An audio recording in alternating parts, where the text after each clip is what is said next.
All right, ready to begin. I hope we've begun. It says live now. All right, let us begin. It's a very nice sounding shutter, although I wish it was quieter. It still sounds extremely sexy. Hello, everyone, and welcome to BHT Studios and welcome to BHT Live. As always, I ask to make sure everything sounds good. Let me know if the audio is good, the video is good. I am using the Blue Yeti microphone over here, so it should be pretty darn good. And as well, I'm using the Fujifilm X-T4 with 16 to 80 at around 18 millimeters to kind of give a nice field of view. And I have sort of Instagram and I have an iPad off to the side here, so I'm kind of watching various things. And so welcome. It is a Sunday. This time works out really well for me. Maybe for those of you in Europe, this is a very bad time, like close to midnight or maybe even a little bit later. Asia, it's a little bit too early. But again, it works out well for me. So sorry for those of you that the timing doesn't work out. And so, so if you saw the thumbnail, I thought I would go over a few things talking about Instagram. Is Instagram dead? As well as zines here. I get various zines sent to me. I've got a stack of them over there, but I just wanted to kind of feature two of my most recent three. This one here as well. This is the one I actually contribute to, which is the quarantine zine, and as well talk about gear. Like right now, I've returned some of the heavy hitter cameras that I've had for about a month. So thank you so much, like USA, for loaning me the Q2 and the Q2 monochrome for like a month, and as well Fujifilm Canada, they loaned me the GFX 100S and the 80-1.7, which I actually barely use, which is a lens everyone was all like excited about, but I was all right with. It's kind of a portrait lens, but I had that for a month and I probably used it for maybe 4 pictures total. And so I do hope to borrow that sometime in the future if I have some project in mind, but I just didn't have a project in mind. I find mid to early summer, the light's a little bit, it's not right for the kind of stuff that I want to shoot with it. So right now I have the SL2. This is not the SL2S, which I am still waiting on like a USA for sending me to send me. And so Donald Klein, sound and video good. Excellent. Thank you very much for confirming that. And it's our Independence Day. Yes, I hope you're all staying safe. Are you guys allowed to do fireworks on the 4th in the US? But hope everyone stays safe and everyone celebrates in a responsible way. I know that your COVID numbers are doing really good, so I'm very happy for you. Canada, I think we're just a little bit behind you in terms of second vaccinations. And but this is kind of a big test, right, in the US, because everyone's gonna be gathering. And so hopefully everyone stays safe and celebrates safely and enjoys time with their loved ones. I think maybe one thing with COVID we've realized is how important our relationships are with our family and friends. And my wife and I, Camera Girl, we've gotten along better because of COVID. Other things in our life, like travel and my work, has gone worse. But in terms of my relationship with my wife, it's gotten better. We spent more time together throughout the year. I'm traveling maybe 6 or 7 trips a year. And the longest I'm ever away, I promised her I would never be away for more than 3 weeks, which I had to break the last time because when I went to Hong Kong in the beginning of 2020, I had to, I voluntarily self-isolated. I quarantined myself for 2 weeks. This is when COVID had just broken out in China, and some COVID numbers were appearing in Hong Kong. I think it was like 8 or 9 when I was leaving Hong Kong. So just to keep everyone safe in Canada, I imagine you're the one that brought COVID back to your own country. So myself and my mother-in-law, we self-quarantined ourselves for 2 weeks. So on that particular trip, I was away from my wife for 5 weeks. But other than that, I try to keep my trips 3 weeks because I don't want to be away from my wife for very long. But, a year and a half spending a lot of time with my wife, been having a good time and been getting along. And I know sometimes it's the opposite for some. Some realize they're not happy in the relationship they're in because they're forced to spend so much time. But for me and my wife, it worked out really well. And so anyways, Donald, hope you guys are staying safe and having a good time. Fireworks, yes, but in my city they are legal. Yeah, I know. Like you're talking about surrounded by dry brush. Yeah, because we've had really unusually dry weather. And Canada, we had Canada Day just 3 days before July 1st. We don't do fireworks on Canada Day. It's not really a Canadian thing. I think Halloween and New Year's Eve is probably the most fireworky kind of, and also Chinese New Year is probably the most common fireworks, at least here in Vancouver. But we've had like a city called Lytton, Lytton, BC, which is about an hour and a half out of Vancouver, maybe 2 hours out of Vancouver. And the entire town burnt down. It got 3-day record high temperatures, highest ever in history for Canada. And then on that 4th day, the city just caught on fire. And so there's tons of forest fires all over Western Canada, and specifically here in British Columbia as well. And part of it is due to the heat wave, and it's just dried up entire areas. And so, yeah, that's what I was kind of mentioning. I guess anywhere along that, maybe Washington State, Oregon State, California, very careful with fireworks, right? Or any kind of fire. I know. Even camping fires are now banned, and as well as barbecue. I think barbecues, outdoor, I think you can have, if you have a barbecue unit. Correct me if I'm wrong, because I don't want to give bad advice. But I think if you have a proper, like a propane kind of barbecue, and it's isolated, it's okay. Or maybe even that's not okay. But anyways, it's a huge fire risk right now. So that's why I say everyone keep safe from forest fires, from fireworks, from COVID, from anything. Just everyone stay safe. Good evening, Ali. How is the heat? It's definitely cooling down. I do have a fan below me, and that's kind of why I asked, is the audio okay? But it's cooler now. We're I think 25 or 20, about 25 degrees Celsius. I don't know what that is in Fahrenheit. What is that, like 75 or something like that? But it's bearable. Let me see here. AJ, how's it going? Indianapolis, glad to catch you live. Well, yeah, welcome to live. And so 2 things I wanted to talk about. One was Zines. So the folks over at Analog Forever. So thank you, Michael. He sent this out to me, and he basically said to me, like, Take, like, I don't expect you to do anything with it. Like, you don't need to do a dedicated video, or I don't need you to feature this on Instagram. I just want to send this out to you. Thank you for all your videos and your support for Analog, which I'm not an exclusive Analog YouTuber or even like reviewer, but I've always shot film because I am of that film generation. I'm a Generation Xer. So I grew up shooting film for most of my life.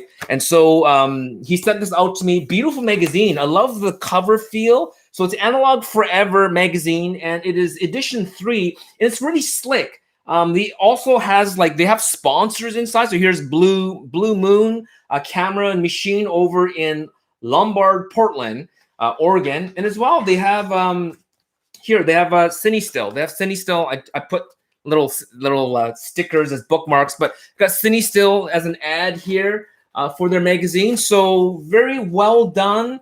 They have, I guess, member features in here, but as well, they have David Burnett, who is an awesome. Sorry if it's a bit overexposed here. Let me just adjust the light here. I think the light, there it goes, a little bit better. I'll just turn that off for now because the paper is so white, the light is picking up. But this is David Burnett. And if you guys remember who David Burnett is, during the impeachment trials in the Senate in the U.S. or Congress, there was that photographer that had a 4x5 camera, and people in the non-photo world was like, what is this idiot with this film camera? What century does he think he's in? But all of us analog photographers like, holy cow, this is like awesome. Like, we have one of ours in the pit there. But David Burnett, he has awesome photos. He's covered the Vietnam War. He has some pretty well documented photos. He was in Tehran. These are some of his photo series from Tehran, as well as he did some photographs. You guys remember some of these photos from? I think these are from the Vietnam War. But he's been a correspondent for AP, I guess, for many years. This is a really famous picture from the Olympics in LA, I think. Here you go. The 84 Olympics. So they got a really nice design. They feature various photographers, interviews. It's a nice thick zine as well. I don't even know what the price. This is from edition 3, winter 2020. And anyways, the value of having paper, the value of having photographs on paper is just, I mean, this is just a really cool picture of Gorbachev and Ronald Reagan in here, but it's a really well put together magazine. They even have sort of composite kind of photography in here. So Michael, thank you so much. Check out Analog Forever magazine. I think they have it on website, but as well they are on Instagram. So thank you for this. And as well, there's a local group called the Vancouver Street Photography Collective, or I think it's Van_SPC.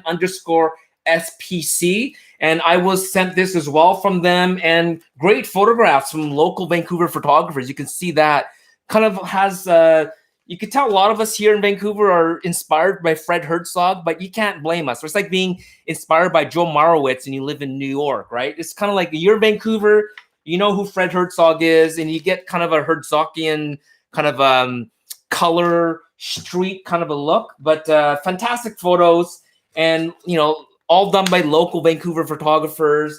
And they sent this out to me, so thank you so much at Vancouver Street Photography Collective. And I'm part of the Quarantine Zine. I'll be right back. There's I have this is number 9. This is number 9. This is number 9. And this was, I think the theme of this one was chaos, and it doesn't cost anyone to be part of this. If you contribute a photo, they automatically send you one for free. And so this is kind of done old school, like basically like a photocopy paper, and it's kind of sent out. But if you contribute, they will send you out one. This is another one. I forgot what number this is. And this is another one here, Quarantine Zine, Quarantine Zine, Quarantine Zine. There's quite a few of them. This is actually one of my favorite ones. This is, I forgot what number it is, but they did decide to do this one in color. So there's some cool color photos in here. That's my photo down there. But the importance of contributing to a zine. This one here, Balaz I don't know how to pronounce his name, but he made one in Hong Kong. He made his own little personal zine here. And this was fantastic. So I get sent zines from people. So thank you so much, everyone who sent me zines to look at and to enjoy. But again, this is Vancouver Street Photography Collective. And this is the Analog Forever magazine peoples over there. So Michael, thank you so much for sending this out to me. And this one right here as well. So that's one of the subjects I want to talk about. And let's just see if there's any questions here. Have you ever used a publisher like Blurb? I have not self-published anything yet, but I am looking to. I have my Hong Kong neon projects. I need to get it printed. My plan is to get it printed in Hong Kong as well. I thought that would be kind of poetic to have it printed in the city, or at least use the publisher. I think a lot of it still gets done over in Guangzhou or Shenzhen, like across into mainland China, but it's still the Guangdong province, which is kind of officially what Hong Kong is part of prior to the British takeover. Because when you say Guangdong, in English we say Canton, right? And so everyone in the Guangdong province, the main language is Cantonese or Guangdonese, I guess you would say, and there's different dialects within that. But Hong Kong is culturally and ethnically part of Guangdong. And so anyways, I was hoping to get it printed in Hong Kong / the Guangdong province to kind of keep it in line with the theme of the project. So, but I've heard a lot about Blurb, and I've heard good things. So, hey, Cafe YVR, thanks for joining. He is my, what do you call it? My moderator. He can mute you or kick you out. And he has been empowered to do whatever is necessary to keep this live stream going without offending anyone. So thank you so much, Cafe YVR. You never order anything from them at regular price. Here we go. So I have made several books with Blurb. You can sell through Blurb, but my cost is often over $100 a book. Yeah, so there you go. So I think I heard the quality is good, and I think maybe it was you, Cafe Weber, had mentioned to me, it's a good place to maybe proof something. So if you want, like if you go to a proper publisher, they will probably say minimum 100 copies or 400 copies, and you're like, well, I don't know if I want to make 100 copies of these. Like, I want to first do a proof. I think a lot of these places, unless you commit to a certain amount, or you put a large deposit down, they won't send you proof. Place like Blurb is probably a good place to get proofing done. But obviously, when you get a one-off, it's not going to be cheap, right? So, but I was going to say this analog forever zine feels really premium, and definitely it's probably worth the money. I mean, just the overall, even like the picture quality that's in here, the paper quality, the editorial, the layout, everything is really nice. And having someone like David Burnett featured in your zine is fantastic. Let me just, should I even turn on the light here? Maybe I should, here you go. Let me just turn on a little bit of the light. There we go. That's a little bit better. Okay, so next subject. So I wanted to kind of stay on subject because people often complain. I think the last one people complained saying that what's that term when you call it? When you trick people to watch your videos because of the thumbnail, there's a term for it. Anyways, but I come up with the thumbnail prior, hoping that will set the tone for the live show. But often the tone is set by you and your comments, unless I go off on a tangent, which I did the last time, right? So I wanted to kind of keep on theme, which is zines, which I just featured, and as well as Instagram. And then I think I said gear and vacation. So let's talk about Instagram. I've been noticing a lot of people, there's a lot of buzzing in the Twitterverse about Instagram photographers moving over to Twitter because they feel that Instagram is not supporting photographers as much, and it's becoming more algorithm driven, and your images are less showcased, and so it's harder for you to be discovered and harder to grow your brand if that's something as a photographer you're trying to use it as a platform to showcase your photography, and as well as to find like-minded people and create a community, and or you are a business and you want to use it as a marketing branding tool. Instagram has become more difficult to do that. I kind of joined Instagram sort of in the golden age of Instagram, which is, I think I started in 2013 or 2012, 2013 maybe. I didn't really know exactly what I was doing. I did call myself bigheadtaco because I started that in 2010, but I was really experimenting, and it was a great time for photography. But over the years since Facebook bought it, which Instagram was designed to be bought, right? Originally, it was not, there was no ads or anything, but the founders knew that if they had enough followers, I think at the time when they sold to Facebook, they had maybe 200 million or something followers, 300 million. Correct me if that number is even close to that. And Instagram, Facebook paid, I think, $1 billion for it at the time, which people thought they were crazy because most experts had assessed the value of Instagram at about 500 million. And there were different companies, like people saying, oh, like maybe Amazon will buy it, maybe Google will buy it, maybe, who's going to buy it? Facebook went in and said, 1 billion, and they bought it. And now people look at it as like it's a steal because Instagram now makes more money than YouTube does. But there's a huge difference in Instagram and YouTube in that YouTube gives its creators 60% of the ad revenue that they generate, right? So YouTube pays me. So some people are like, oh, wow, they take 40%. But, they made the platform. They have the server space. They created everything for me. And for them to take 40%, I think it's fair. They're taking 40% of the ads that they went out and found and then implemented into my ecosystem. Like, I didn't find these ads. They don't take my embedded ads that I find myself. So I think the trade-off is fair. But Instagram doesn't pay their creators. They keep all the profits for themselves. And so that's why I'm doing YouTube Live was because if I do Instagram Live, Instagram doesn't give me any way of monetizing. They don't let me monetize the video. They may embed their own ads and they're keeping all the profits, and they don't support me as a creator. They suppress my followers. I check how many people, like for instance here, let's just check my last photo that I posted.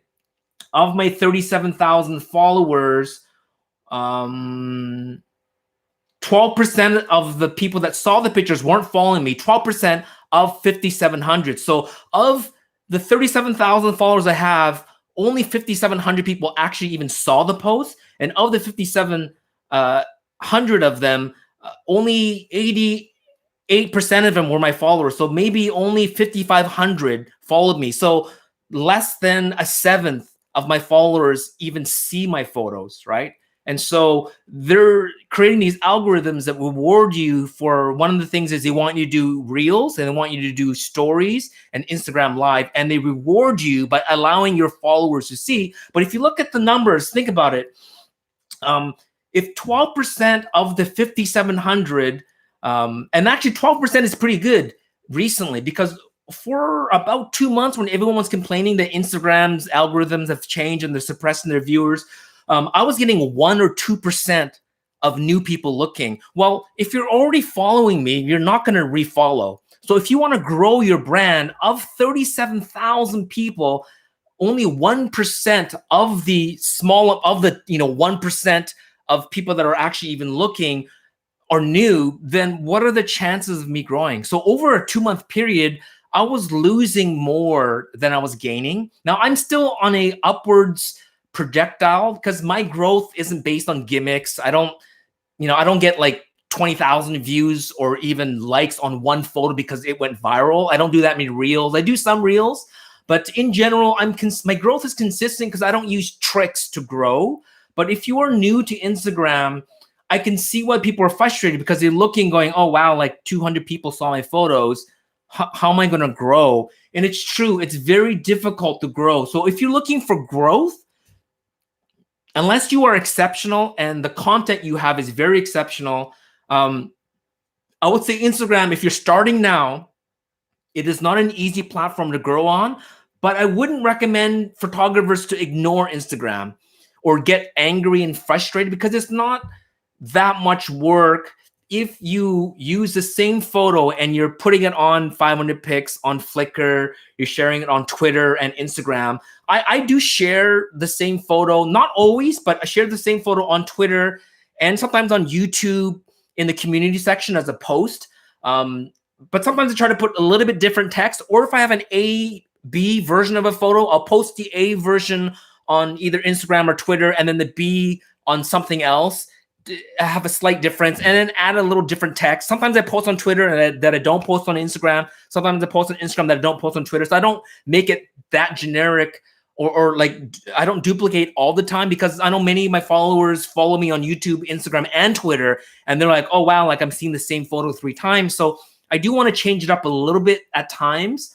But as a photographer, if you are looking for growth, diversity is very important.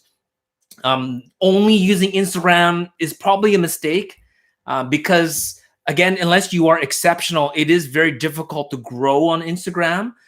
Twitter right now has become this new thing where a lot of photographers are now moving into Twitter, but you have to remember that Twitter works very differently in Instagram. In fact, I think I was on Twitter before Instagram, and on Twitter, my followers is like 2,500, 2,600. And on Instagram, I'm 37,000, right? So I started on Twitter earlier, but I have way less followers. But to be honest, I enjoy my time in Twitter more than I do on Instagram, because I feel like on Instagram, people are coming to me, right? Like they're coming onto my platform, and because it's a lot easier to retweet or quote, like to retweet with text on Twitter. So even though it's my post, someone else can take it and then put a comment in their main feed. So it's still, if someone clicks the main post, it still goes to me. So I get credit for it, but somebody else can also still put their own little 2 bits on it. And I think that's a way better way than the way Instagram does, where people pretty much steal your photo without permission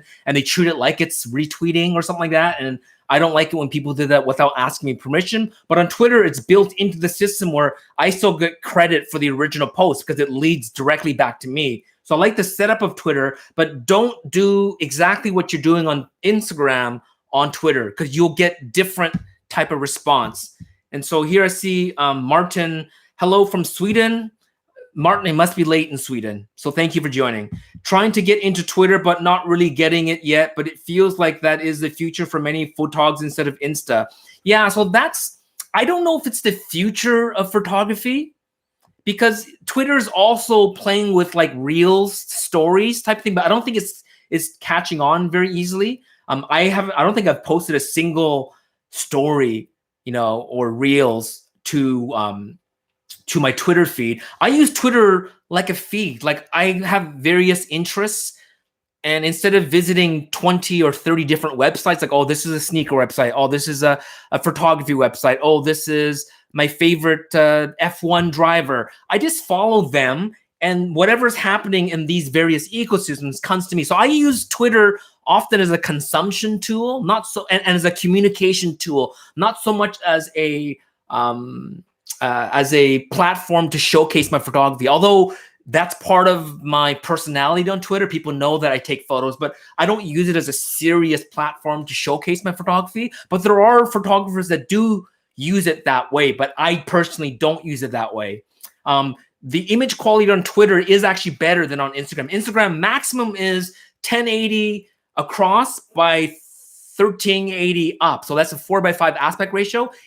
Twitter has finally created a 4:5 window in the feed, but only on apps. So if you're looking at it from Chrome or from Safari, it's still like square. You have to click it to open up to its proper size.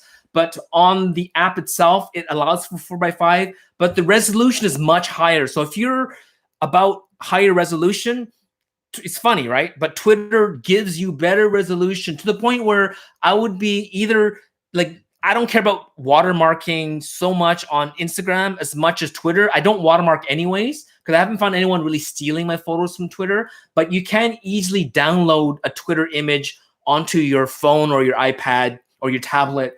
So beware of what, I forgot the maximum resolution on Twitter, but it's much higher than what's on Instagram. And Martin, oh, okay, that makes sense. I cannot understand how to use it. I was trying to showcase stuff, but no one really takes notice of anything there. It makes sense to read as a feed, like you said. Yeah, so use hashtags. And if you are, especially if you're using particular camera brand, because brands like Leica and Apple, like big brands that are photo driven, do use Twitter and they use hashtags to discover people. And so I've had major brands like Apple, like Leica, and like larger than life brands. Like for instance, let's just say you're trying to get the attention of someone at Apple or Leica marketing. A lot of them will have their own Instagram, their own Twitter account. And on Instagram, there's almost no way they'll discover you because there's so much noise on Instagram, people trying to get their attention. Everyone's hashtagging photos.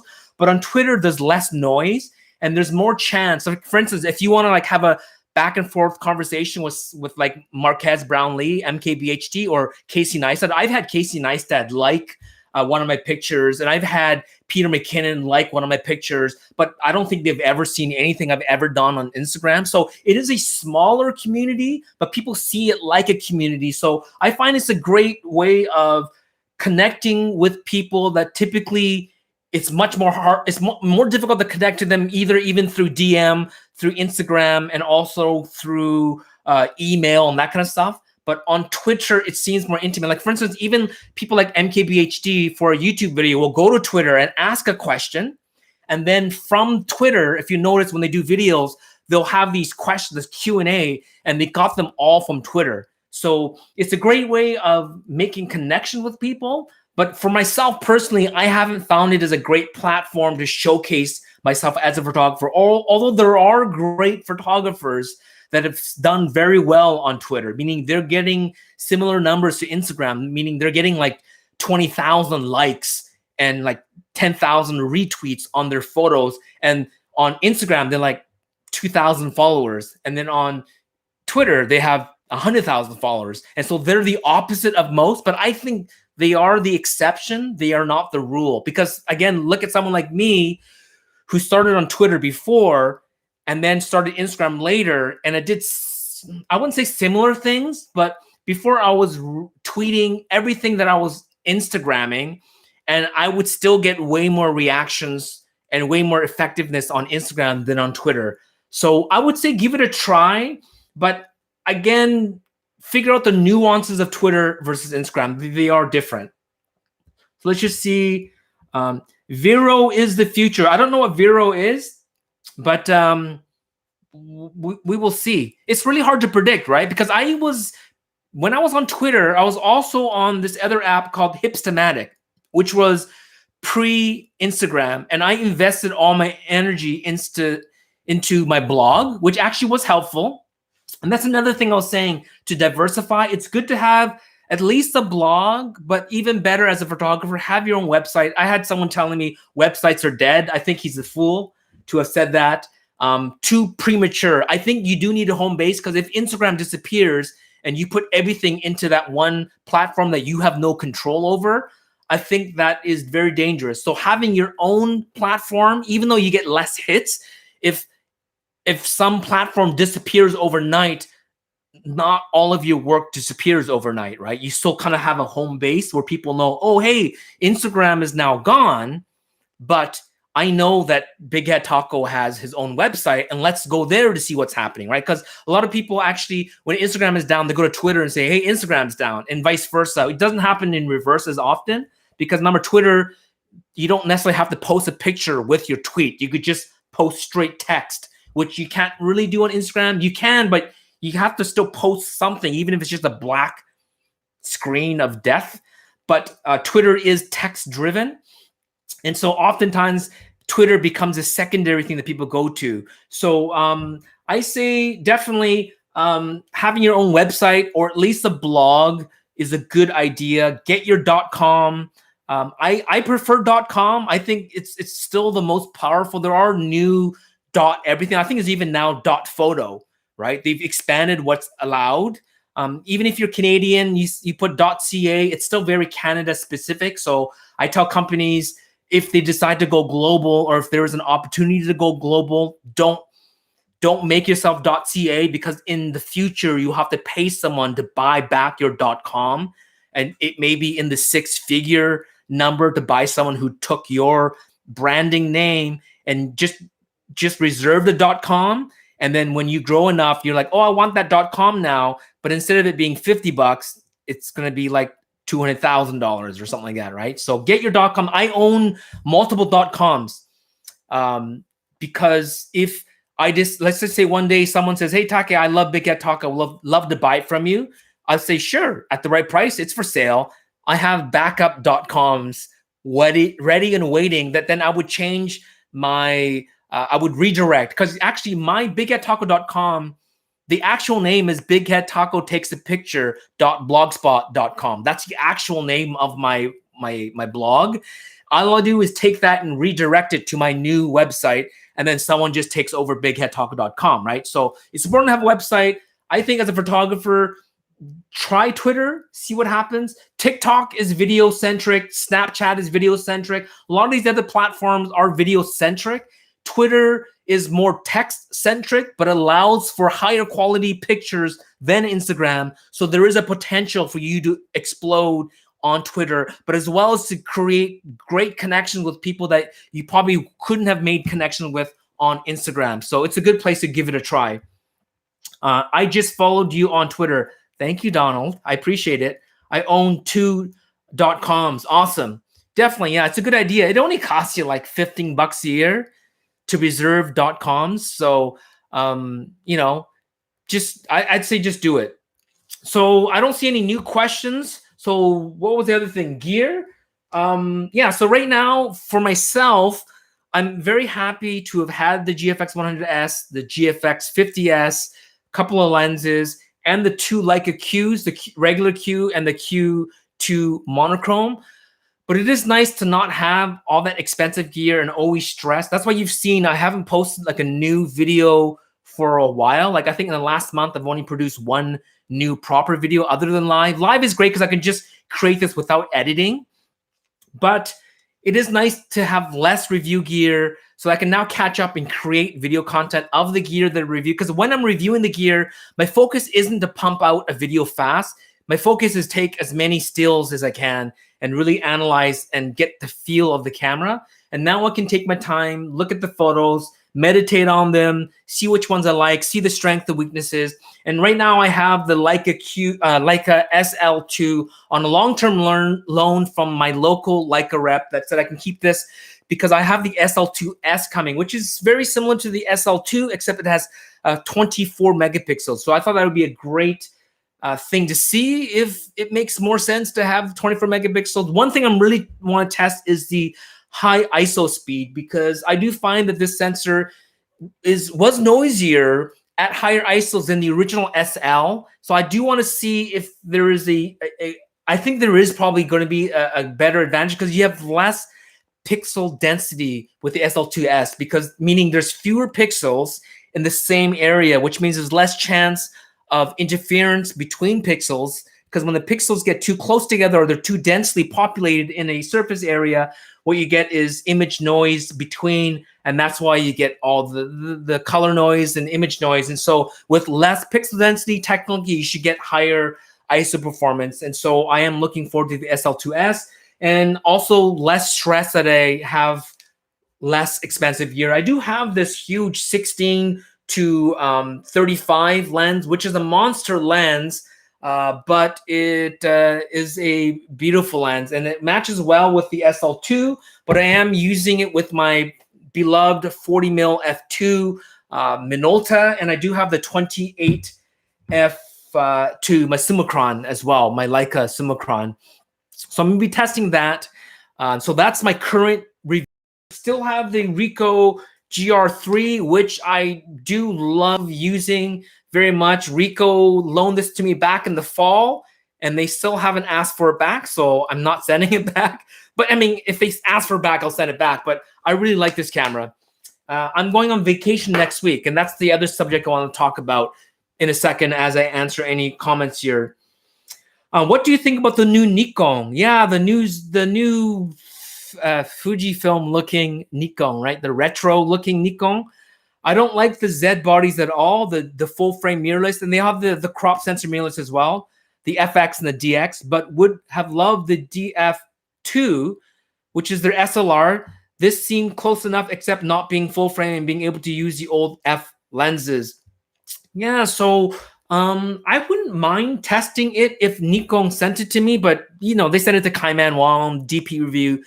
They sent it to the big boys. I'm too tiny. They don't really care about my opinion. But if I were to create an opinion about the concept, because I can't really comment on the camera itself, I think they are 5 years too late.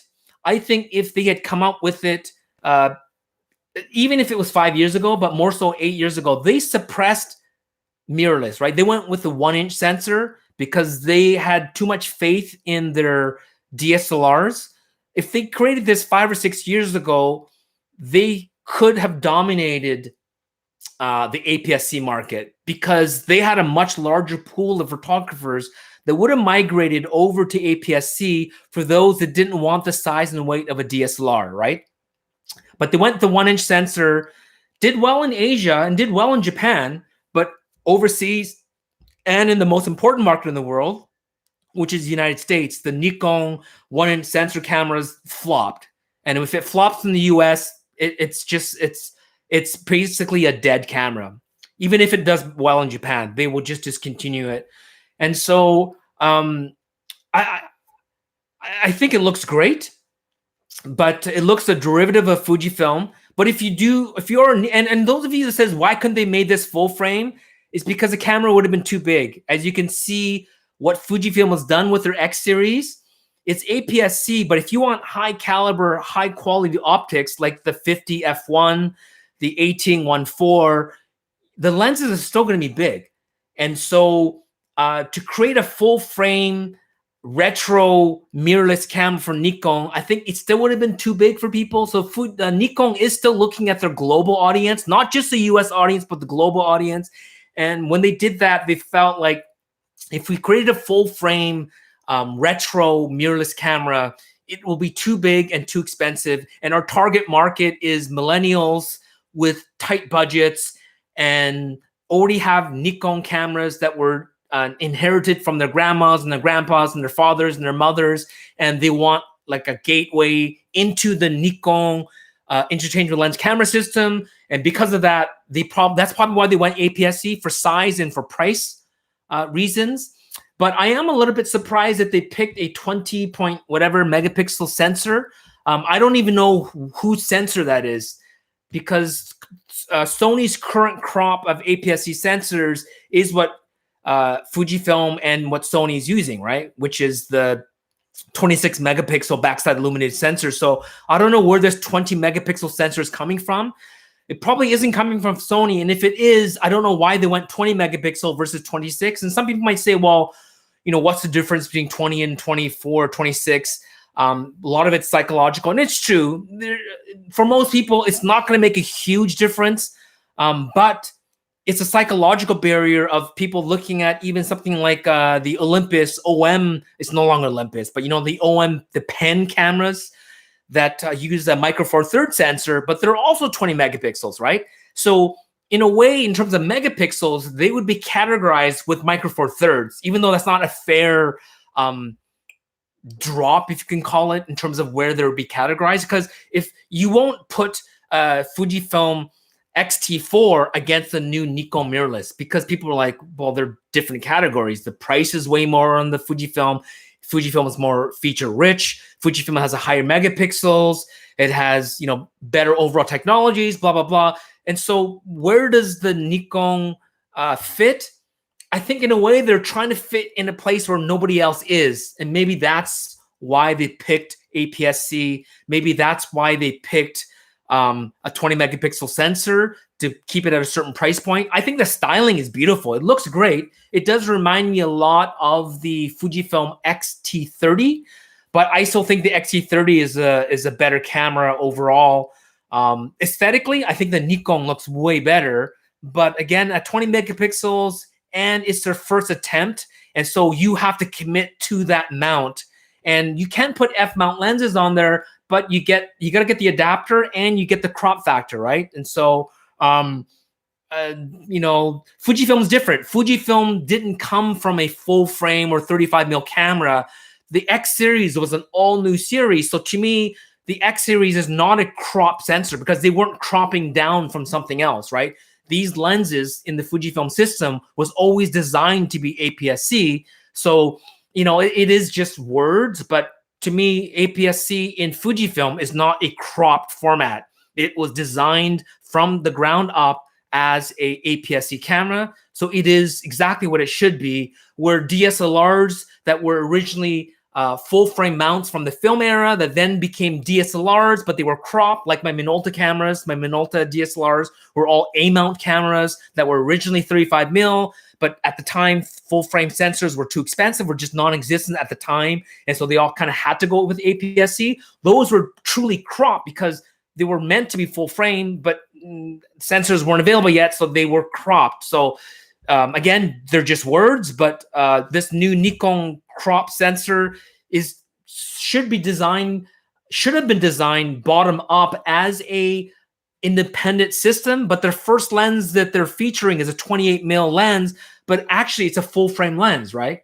So it works out to be like a 40 mil lens, but it's actually a full frame lens. So to me, the whole thing seems kind of not well thought out, personally, for me.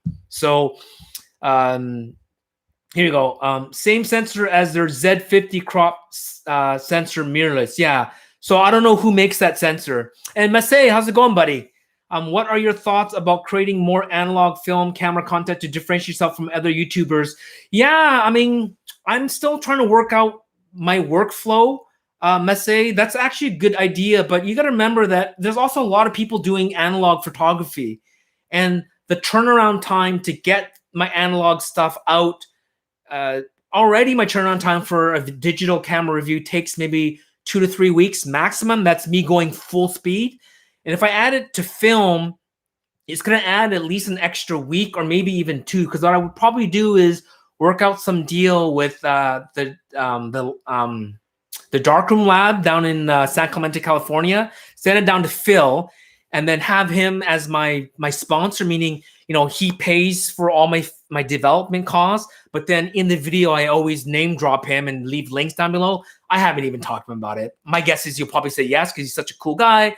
And, it's a great opportunity for both of us to sort of support each other's channels and stuff like that. But that would still add 2 weeks to my channel. But that is a good idea to do. It would sort of overall drop my total views per video, but I would probably get more hardcore followers. But I wouldn't get into the whole darkroom end of things. and develop my own film, because that's just, again, more work for me. Because in that 2 weeks, while I send my stuff down, I could then be working on my next review, right? Versus spending a few days in the dark room, developing all my rolls and then scanning them all by myself, and then still editing and processing them all in Lightroom and Photoshop. That just takes up a lot of my time in my workflow. And the thing honestly is, I love digital photography, but I also love film photography. I love both. And so I think that sort of blending both, but I typically do my analog stuff in Hong Kong. So because I haven't been in Hong Kong since January of 2020, you've seen a slowdown on my analog stuff. So as soon as I start traveling again, and you'll see me in Hong Kong, you will see more of my analog work coming up. And so that's kind of in the future. But thank you, Masay. That is a good question. And Martin, I also second you doing more analog stuff. Thank you. Yeah, I mean, I have more analog cameras than I have digital cameras. And I always say that, I'm happy that millennials have discovered film photography, and boomers like myself that have rediscovered film photography. But I never left, right? When I started my YouTube channel, when I started Instagram, my very first Instagram post was me with my film camera and my digital camera, and I was saying like I love both. And on my first YouTube video was showcasing my Land 250 Polaroid camera, right? That was my first YouTube video. So I started off, people see me as this weird dude doing film stuff. And in 2013, 2014, there was a slow renaissance of film. Like Matt Day and I think started YouTube channels about the same time. And it still wasn't cool or that popular yet. It was starting to become popular. And but for a guy like me, it was just, I was in my 20th year of shooting film photography seriously, and 40 years of shooting film my whole life, right? Because even as a kid, my dad had a camera and I would take it and take pictures. So I've been shooting film for 40 years, right? This is kind of what I've been doing my entire life. But seriously, as a photographer, it's been a medium that I've been shooting with for over 25 years. And it is a passion of mine, but I don't see it as separate from digital. There's always this digital versus film. I don't see them as separate. It's like using acrylic paint or using oil paint. To me, it's all, or water paint. It's just all painting. For me, photography is all photography: iPhone photography, film photography, digital photography, instant photography. To me, it's all photography. They're just different ways that I express my photography. And if I had to choose one format that I enjoy using the most overall, it definitely is film, meaning I enjoy the process of shooting film.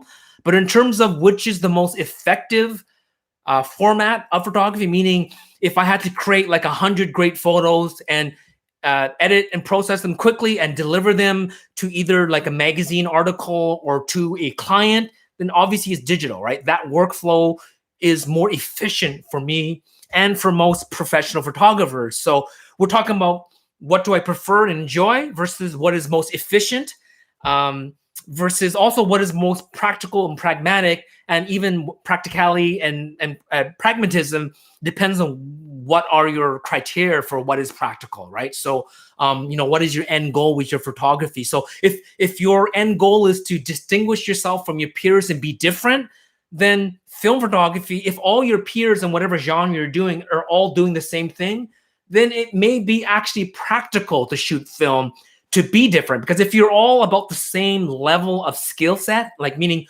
you have a group of peers, you're all doing, let's say, I don't want to say real estate photography, but some type of photography that's all your skill level is very similar.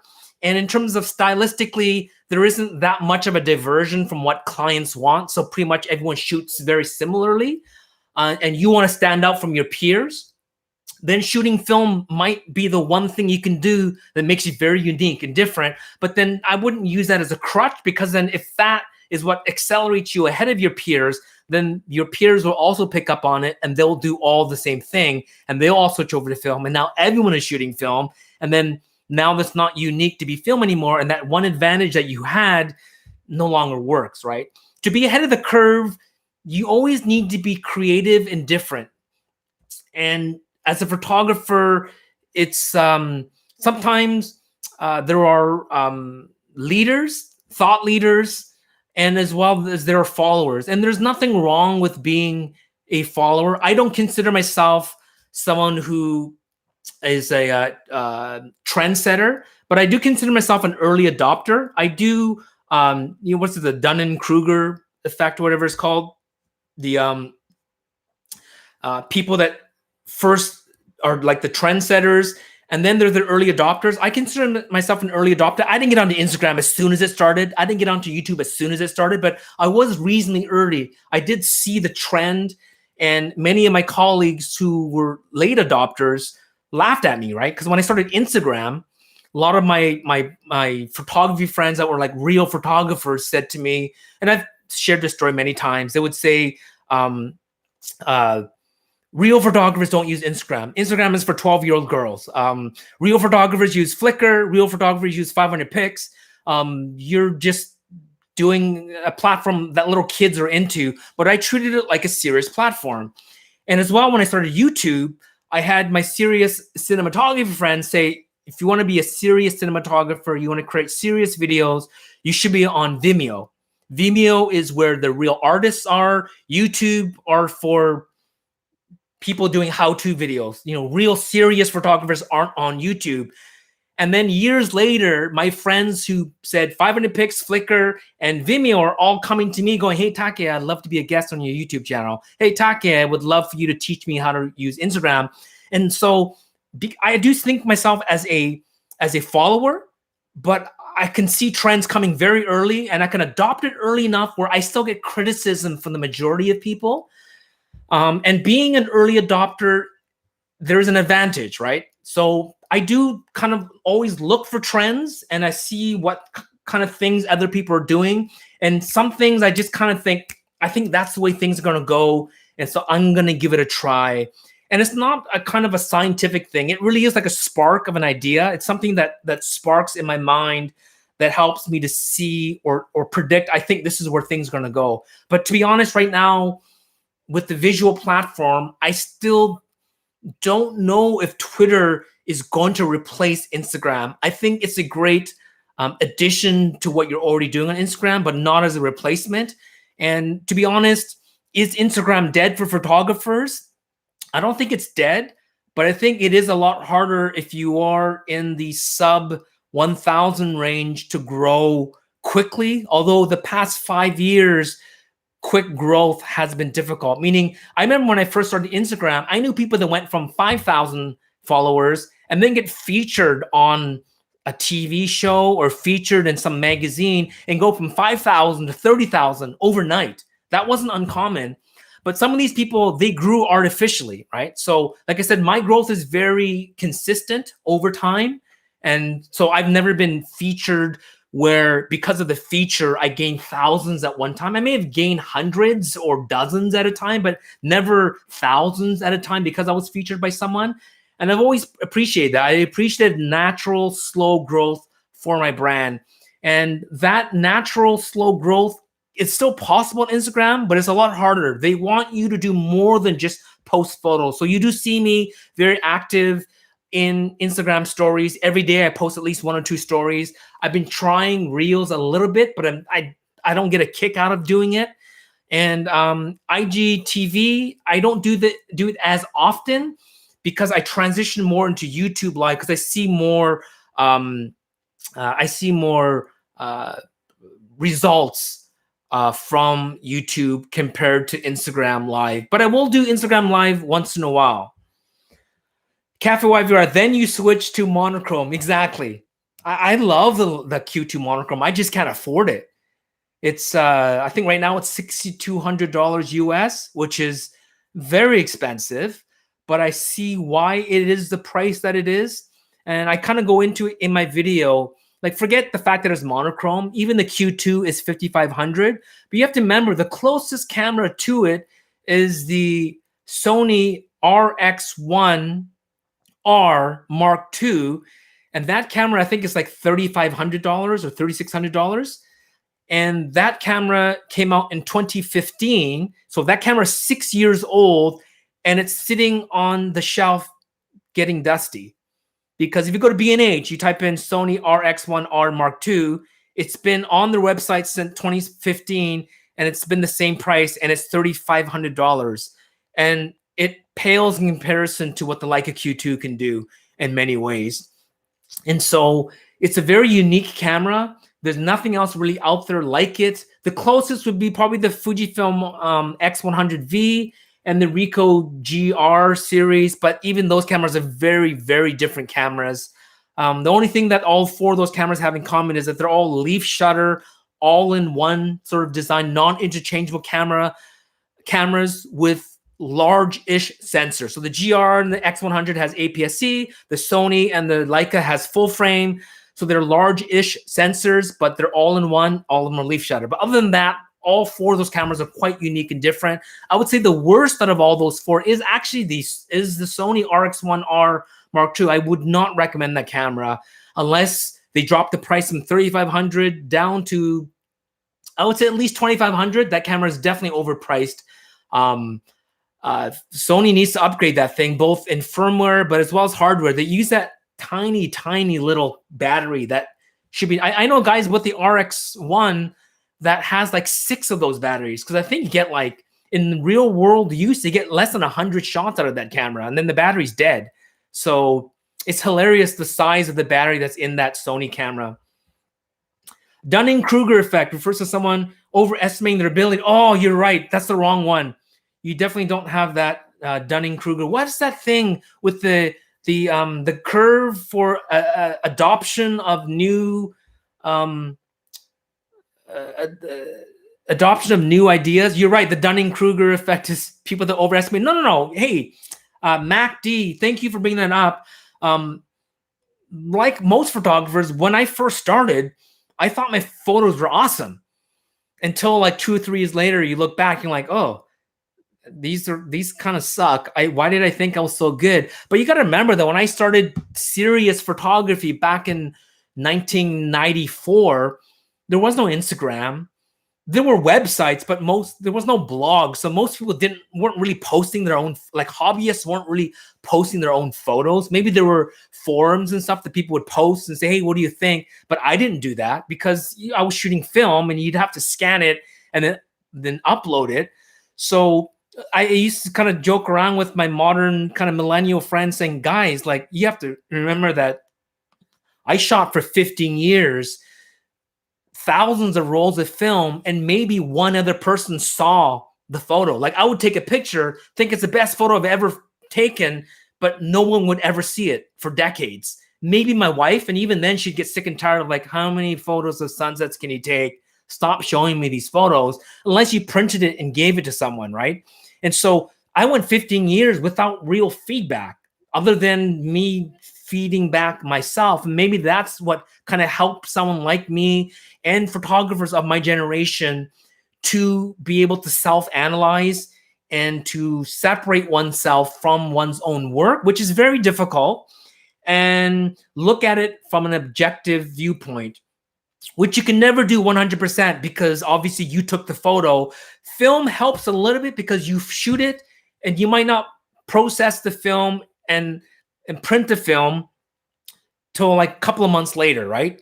And because of it, there is a bit of a separation between you and your work. So that kind of helped when you shot film. And that's something that I think a lot of modern day film photographers can appreciate, that sort of separation between yourself and your work. But I think I also got that because of, I have to proofread my writing because my major university was English Lit. I wrote lots of papers. I had to proofread and edit my own work. And for work, I did a lot of editing work for other people, but also edited my own work. And as well as a musician, I recorded a lot of music, and I had to listen to myself pre-recorded and pretend it wasn't me and be very self-critical of my own singing voice as well as my own playing. So I had to learn to be as objective as possible of my own work. So that probably helped me to avoid a lot of the pitfalls of that Dunning-Kruger effect. But I think all of us do go through that, especially when we learn something new and we're very proud of what we've done and we have no reference of what is good or bad yet, right? And then there's some people who just don't get it, don't ever realize how bad they are. Like you see on American Idol and those kind of platforms where they really think they're good. They're like, my grandma said I'm a good singer. And they're blown away that they're actually horrible and they can't hear it, right? And, you know, self-awareness is probably one of the best tools you can have as an artist. But if you can't separate yourself from your work, it's good to have a mentor or a peer group where you can share and feel very open to share your work without being criticized and your feelings being hurt. Because, you know, you can either throw a ball, you can toss it lightly to someone, or you could just huck it at them at full speed. In both situations, you say, oh, I just threw the ball, but, you know, lightly toss it, right? When you give criticism to someone, lightly toss the criticism. Don't just chuck it at their head full speed. And especially the better you are, the more humble you have to be about your own skill set, and the more understanding you have to be about the over enthusiasm of someone who's new, who may have that Dunning-Kruger effect affecting their thinking, and help them. They'll over time realize, over time they'll see like, oh wow, I HDR'd it to death. And even for me, when I first played with HDR, like most even competent photographers, we were just like, wow, we've never seen this before. And we all over HDR'd for like the first year until we realized, oh, this is horrible. If you look at my early blog posts, I did some really weird HDR stuff. And I think even on my Instagram, I kind of over HDR'd some of my work. And so it affects the best of us. Let me see here. I shoot on glass plates. Awesome. But it is really hard to get drum scans. Yes, it is. There's a drum scanner in Vancouver. The place is called The Lab. It's one of the last drum scanners in town, I think. And it's still working. It's a nice AGFA one as well. I remember when they first bought it back in 99, 2000. It was just state of the art at the time. But yeah, drum scanning. Hey, Taka, I hope you're good. Would be interested in revisiting old buddies with their secondhand market price in mind. X Pro 1 as an example. Be interested in revisiting old bodies. Oh, okay. I see what you mean. So if I re-review like an X Pro 1 or X Pro 2 or something like that, is that what you mean? That'd be a good idea. That's why I'm working with KEH. We're having problems shipping stuff across the border. So up to this point, if you notice, all my KEH sponsored videos, unlike other KEH sponsored creatives, they get stuff sent to them. I'm using my own stuff because I have access to so much gear. I told them for now, I don't need you to send me stuff. I have so much of my own gear that I don't need you to send me stuff. But right now it's getting to a point where I just, out of my own boredom, I want something new to review. So I will be asking for them to send me stuff in the near future. But that's a good idea. Thanks for that thought. It's not called the Rogers Bell Curve Cafe. It's called something else. It's called the Innovation something curve. The something innovation something curve. Anyways, do you think Ricoh should pursue a full frame GR camera if they can make it small? As you can see, between even what Sony did with the RX1 and what the Leica Q, the size of the Leica Q, and you look at the Fujifilm, especially if it's all in one, I don't see the value of the GR. I could see why if you're doing interchangeable lens cameras and you buy adapters and you're adapting old vintage lenses that are meant to be 35 mil, put onto a crop sensor, and why you lose that focal length, other than telephoto lenses, which actually is to your advantage. I can see why, but an all-in-one camera where the lens doesn't come out, I don't see the advantage of full frame, to be honest. I don't care that this GR is APS-C. I care more about the size, although I think with the GR3, they care too much about size. This is the GRD4, which uses the 1/1.7-inch sensor. So a much smaller sensor, because this has a 28 mil equivalent and it is 18.3 mil, right? So that's a 1.5 times crop.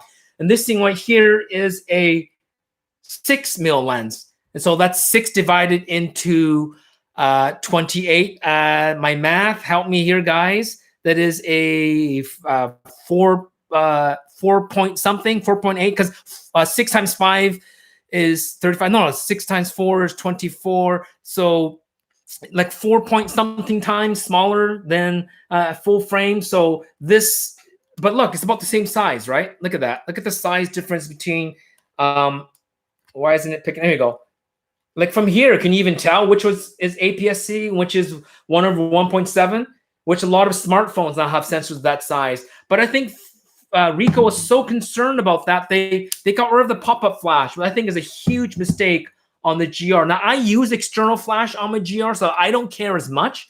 But a lot of people do wish, and I think for like a wedding, it'd be nice to not have to carry an external flash and just use a built-in pop-up flash on the GR. So I hope that the GR4 will come with a pop-up flash.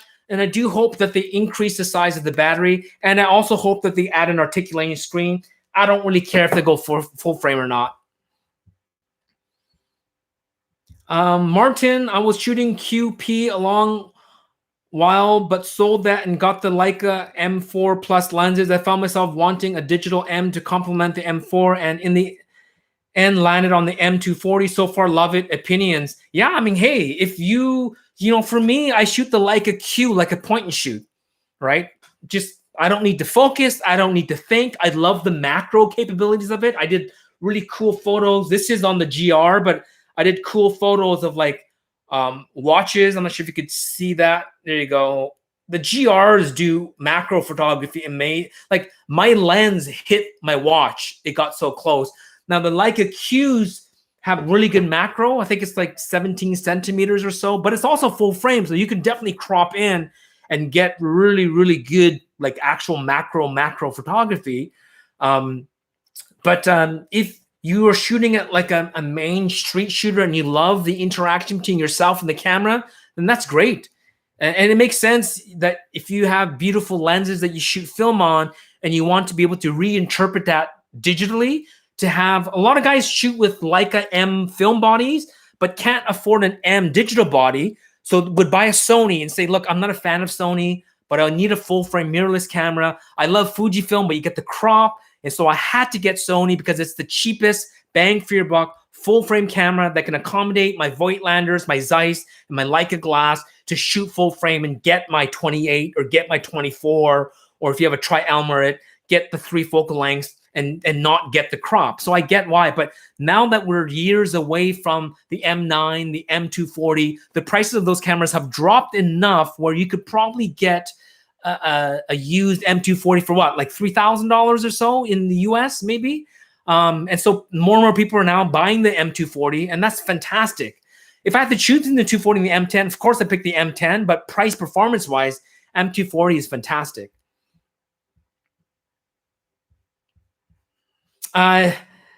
Jay, just kidding with the glass plates. It's funny because I didn't know you were kidding, but I was gonna say another thing you could do with glass plates is to just do a digital scan using a camera, right? Because my buddy Jeff O. Wong in Hong Kong, who shoots up to 20 by 24 large format, he can't even print his negs because even he can basically do contact prints, like basically put his neg directly onto 20 by 24 paper and just make a contact print of his negatives. They're so huge. But in general, he says for social media, he goes, I just use my iPhone.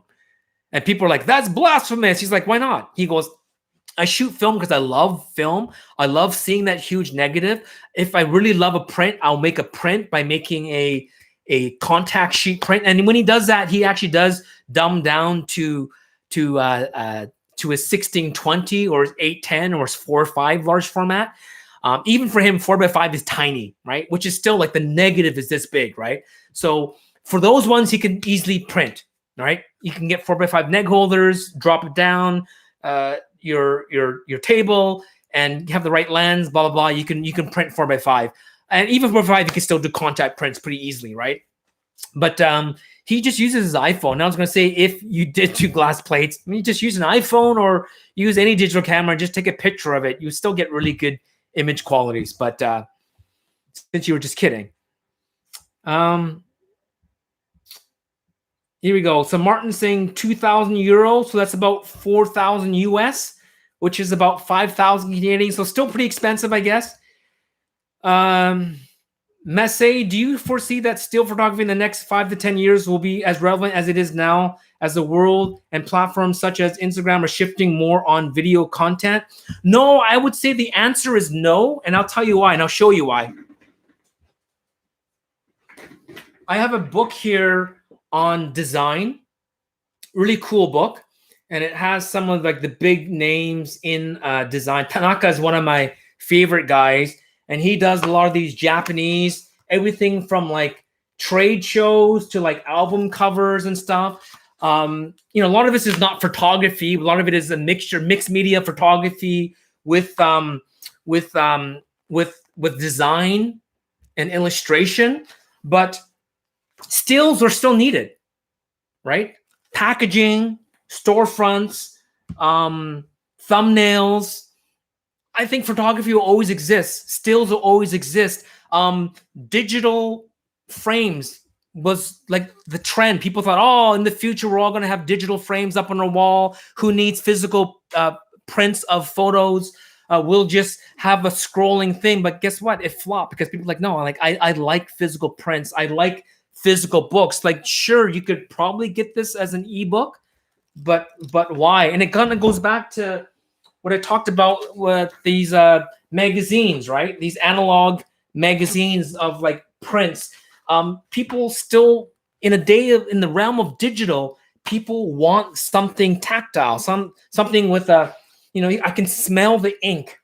I can feel the texture of the paper here. I can, and remember, this is not RGB, this is CMYK. So even the way I view this, I need ambient light to hit this for me to see it versus an LCD screen, which is projecting light. So it's almost like the light is behind the photo versus the physical print. So even if this was a digital photo, you still need to print it onto CMYK and visually look. So if I had a choice of viewing an image, all things being equal, saying, Take, this is this beautiful image. Would you want to see it on the highest resolution digital HDR 8K monitor?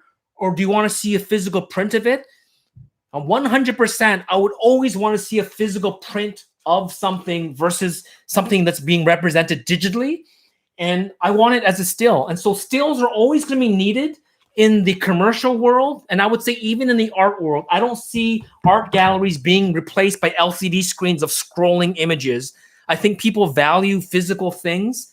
And so even though platforms like Instagram is catching the eyes of this modern generation that wants to be entertained by moving pictures, look at children today. I have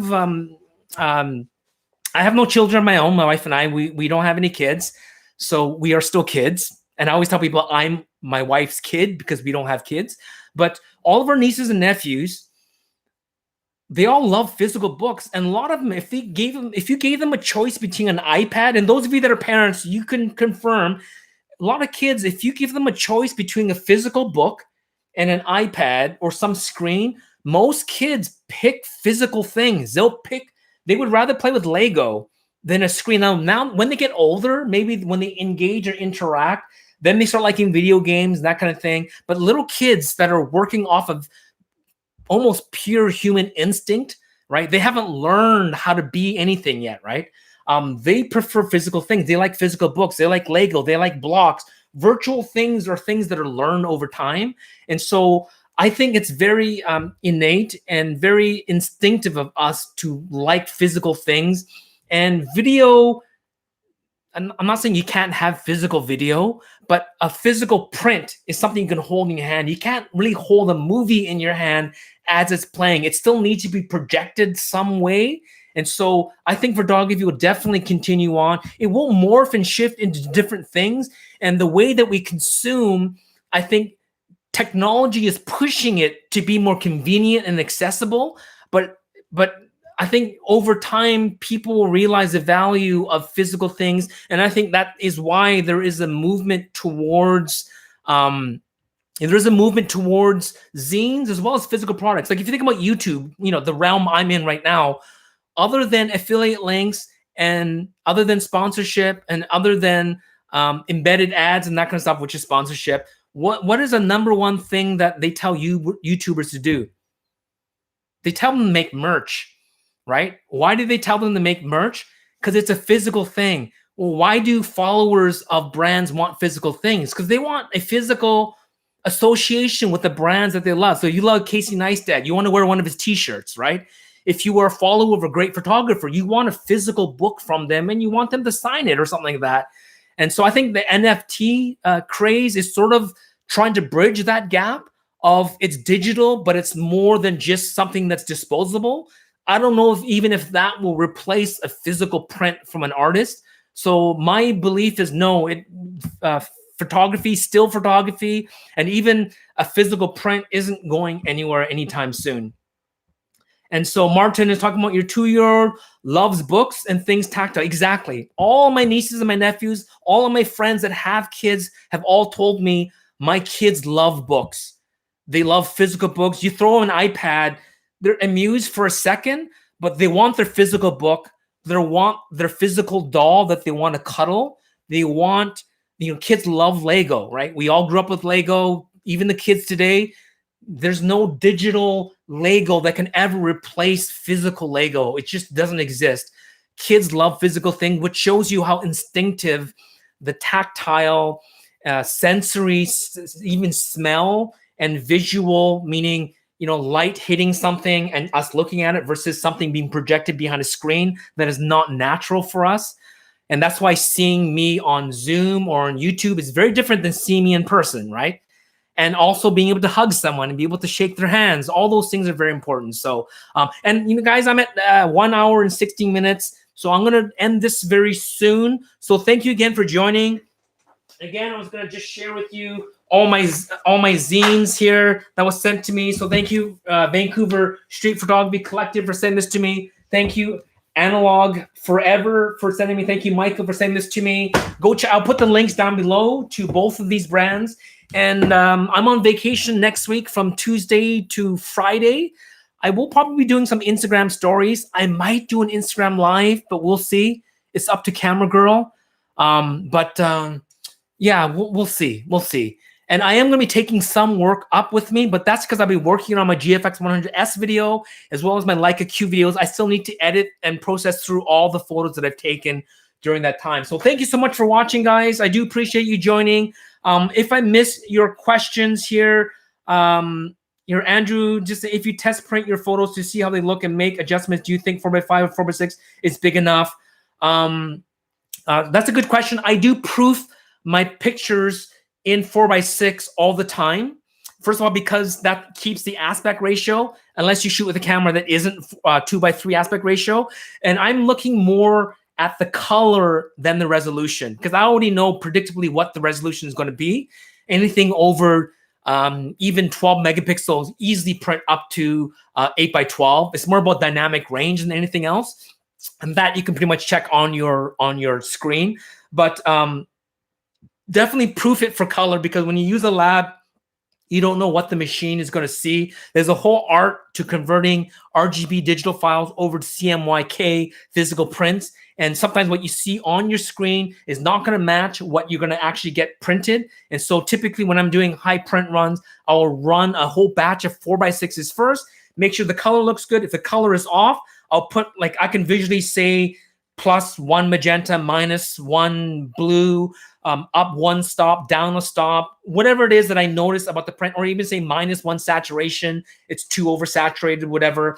Some color profiles from Fujifilm, I don't know what it'll print like. I know what classic chrome will look like. I know what Provia, I know even what classic neg will look like. The new nostalgic neg, I don't know what it'll print like. I know what it'll look like on RGB computer screen, but what would it look like when I print? I don't know. So I definitely would run a proof print 4x6, cost me 35 cents just to see what it looks like. And if it looks good, then I'll go and print like 10 prints or something like that, right? So very good question. Thank you so much, guys, for watching. On vacation next week. Might not do a live, but if I do, it will be on Sunday anyways, right? So maybe I'll still do a live next week, but it'll be on Sunday. And don't forget to like when I shut the video down. Like I said, I am looking for video sponsors, meaning every one of these videos, I'll have a sponsor attached to it. And that will help me to keep this regular, because it will pay me to do this versus me doing these out of pocket. And so thanks for watching. So when I stop this, please like, please comment. Thank you. We'll talk to you soon, and happy shooting. All right. Peace.